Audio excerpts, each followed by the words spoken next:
अगर मसाले के हवाले से बात की जाए तो अहमद रज़ा ख़ान साहब बरेलवी मसलक के जो चश्मो चराग और उनके गोया के इमाम भी हैं और उनके लिए हर लिहाज से काबिल एहतराम हैं।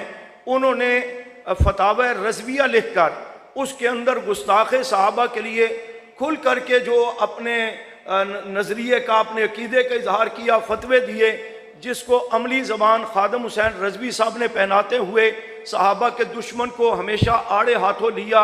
ये किरदार और कारी आरफ शहीद रहमतुल्लाह अलैह जो लाहौर में शहीद किए गए बरेलवी मसलक के थे, यही सहाबा इकराम की नामूस के तहफ़्फ़ुज़ के लिए बात करते हुए, तो ये मैंने 2 नाम लिए।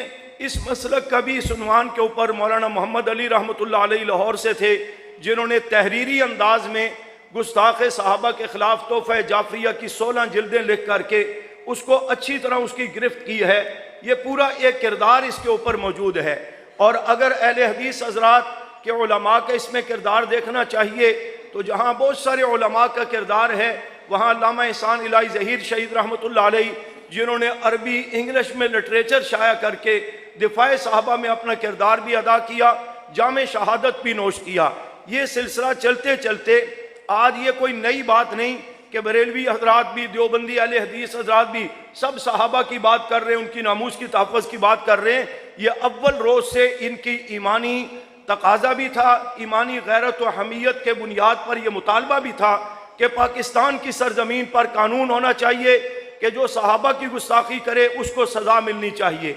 चुनाचे ये जद्दोजहद फिर मेरी जमात के बानी मुबानी मौलाना हक नवाज शहीद रहमतुल्लाह अलैह ने जिस जद्दोजहद का आगाज़ किया, अगरचे लेजा सख्त था, गुफ्तगू सख्त थी, दलाइल सख्त थे, लेकिन ये सख्त अंदाज भी कुरान से सीखा था। कुरान करीम ने जहाँ ये बताया था उदउ इला सबील रब्बिका बिल हिक्मा वल मौइज़तिल हसना, कुरान करीम ने जहाँ ये बताया कि मूसा अलैहिस्सलाम को फ़िरौन की तरफ, फ़िरौन जैसे उस बड़े काफिर की तरफ भेजने के लिए भी अल्लाह ने उन्हें फरमाया था कि क़ौलन लय्यिनन लअल्लहु यतज़क्करु व यख्शा, कि बात आपने नरमी से करनी है। ये एक मौका हुआ करता है। वहाँ इसी कुरान ने हमें बताया, यूनुस अलैहिस्सलाम ने काफिरों के मुतालिक रब्बा नतमिस अला अम्वालिहिम वशदुद अला कुलूबिहिम, और नूह अलैहिस्सलाम ने भी फरमाया था रब्बी ला तज़र अलल अर्ज़ि मिनल काफिरीन दय्यारा। तो ये सारा लेजा कुरान से लेकर के जहाँ कुरान ने लियग़ीज़ बिहुमुल कुफ़्फ़ार भी बताया कि बाकी सारे भी काफिर हैं, लेकिन गुस्ताख़ सहाबा जो सबसे पहले इमाम मालिक रहमतुल्लाह अलैह ने इसके तहत फतवा दिया था कि ये सिर्फ काफिर ही नहीं, गलीज़ तरीन काफिर हैं। ये सारा माहौल लेकर के चले तो एक तासर कायम हो गया, ये दहशत गर्द हैं, ये फ़िरका परवर हैं, ये इंतहा पसंद हैं, पुरतशद्दद गुफ्तगू करते हैं। मौलाना हक नवाज रहमतुल्लाह अलैह ने अपने अमल से बताया कि अगर मैं या मेरी जमात की सोच दहशत गर्दी, इंतहा पसंदी की होती तो मैं इन्हें कहता बंदूक उठा लो, मार दो जो गुस्ताखी करता है।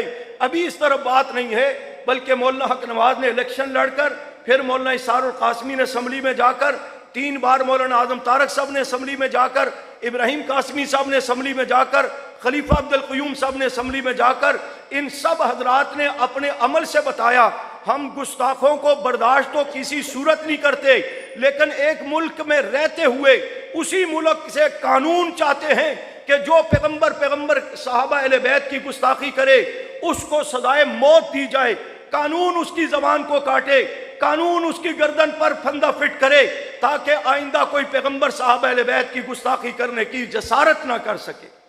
ये मेहनत पुरअमन थी या दहशत गर्दी थी? बुलंद आवाज से जो मेरी बात से मुत्तफिक है वो बताएं, ये मेहनत पुरअमन थी या दहशत गर्दी थी? इंतहा पसंदी थी या पुरअमन एक हक का मुतालबा था? उसके बावजूद हुक्मरानों ने भी इसमें जानबदारी का मुजाहरा किया, और दुश्मन को तो मौका चाहिए था कि उसके पास तो दलील नहीं थी। उसने कहा हर्रिकू वंसुरू आलिहतकुम, अब इब्राहिम जो हमसे पूछ रहे हैं तो इन खुदाओं को बोलो कि अपनी बचत करें, तो हमारे पास तो इसका हल नहीं है, चीखा जलाओ इब्राहिम अलैहिस्सलाम को उसमें डाल दो। यही अंदाज दुश्मन ने अपनाते हुए उन उलमा को शहीद किया और गोली और गाली का अंदाज अपनाया। इसके बावजूद अल्हम्दुलिल्लाह हमने अपनी आईनी जद्दोजहद को जारी रखा। उसी जद्दोजहद का नतीजा है कि आज जमात इस्लामी के मौलाना अब्दुल अकबर चतराली साहब दामत बरकात आलिया को अल्लाह ने यह तौफीक दी, और उन्होंने मेहनत करके 2 साल की मेहनत के नतीजे में इस बिल को कौमी असम्बली से पास करवाया। उसके साथ मौलाना मुफ्ती अब्दुल शकूर साहब और दीगर अराकीन की भी मेहनत है, ये जद्दोजहद है। इस पर हम इन हजरात को खिराज तहसीन पेश करते हैं। यहाँ जुमला कहना चाहता हूँ कि कोई ये कहे कि जनाब मैंने किया, कोई कहे उसने किया, कुर्बानियाँ मेरी जमात की हैं। मेरी क़यादत से लेकर कारकुनों तक 10,000 से ज़ायद जामे शहादत नोश किए, लाशें उठाए हैं। आपके शेखोपुरा में आपके शेखोपुरा में बहुत सारे शुहदा की कब्रें मौजूद हैं। इस सब कुछ के बावजूद हमें क़यादत ने अव्वल रोज़ ये बात सिखाई थी कि हमें क्रेडिट नहीं चाहिए, हमें प्रोटोकॉल नहीं चाहिए कि कुर्बानी मेरी है, काम किसी के ज़रिए क्यों हो। ना, हमने हमेशा ये सोच बनाई है, हमें मसले का हल चाहिए।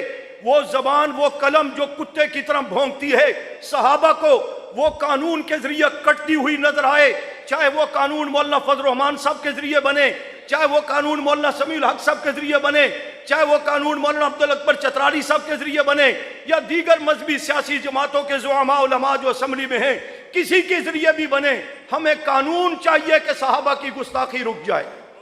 चुनाचे इस मामले में मौलाना समीउल हक शहीद रहमतुल्लाह अलैह ने अपने दौर में सेनेट में भी, कौमी असम्बली में भी जो नामूस सहाबा के तहफ़्फ़ुज़ के लिए किरदार अदा किया, पूरी किताब मौजूद है, पूरी तफसीलात मौजूद है। और फिर मौजूदा माजी करीब में जब खान साहब की ज़बान से भी सहाबा के खिलाफ बकवास हुई कि माशाल्लाह बदर, माज़ल्लाह बदर और ओहद में जाने वाले सहाबा बुज़दिल थे, डरते थे, जाना नहीं चाहते थे। मैंने उस दौर में भी कहा, अभी भी कहता हूँ, अगर बदर में सहाबा जाने से डरते थे तो बदर को तुम्हारे बाप ने फतह किया था। वो सहाबा ही थे कि जिन्होंने 70 काफरों के सरदारों को जहन्नम वासिल किया, 70 काफरों के सरदारों को भेड़ बकरियों की तरह बांध कर घसीट कर लाकर मदीना तैयबा में नबी अलैहिस्सलाम के कदमों में बांधा। बुज़दिली का तो पता आज लग रहा है कि घर से निकलता कौन नहीं है, घर से निकलता कौन नहीं है, गिरफ्तारी के डर से। मैं सियासी तौर पे बात नहीं कर रहा हूं, सहाबा के खिलाफ कोई भी बात करेगा, हमारा बाप क्यों ना हो, वो लिहाज के काबिल नहीं है। इसलिए कि सहाबा के मसले पर अल्लाह की जात हसास है, नबी अलैहिस्सलाम हसास हैं, हम भी उन्हीं सहाबा के नाम का खाते हैं, हम भी हसास हैं, हमें सब बर्दाश्त है, सहाबा की गुस्ताखी बर्दाश्त नहीं है। तो मैं कह रहा था, उस दौर में मौलाना असद महमूद साहब ने कौमी असम्बली में, मौलाना अब्दुल गफूर हैदरी साहब ने सेनेट में बाकायदा इसके ऊपर आवाज उठाई। लोगों ने कहा सियासत कर रहे हैं, हमने कहा नहीं, हमें असम्बली में सहाबा की आवाजें इनकी जबानों से बुलंद होती हुई नजर आई। मैंने अल्हम्दुलिल्लाह अपने डिवीजन की तरफ से कायदे जमीयत के नाम खत लिखा, मुबारकबाद का, खिराज तहसीन का, कि आपके नुमाइंदगान ने असम्बली में सहाबा के नामूस के तहफ़्फ़ुज़ के लिए आवाज़ हक़ को बुलंद किया। हमारी दुआएं आपके साथ हैं। आज भी यह जो जद्दोजहद है, इसके पीछे जमात की मेहनत है। मौलाना अता मोहम्मद निशानी साहब, मौलाना अब्दुर्रहमान साहब ने यह बिल तैयार किया, इसी अंदाज के अंदर मौलाना हक नवाज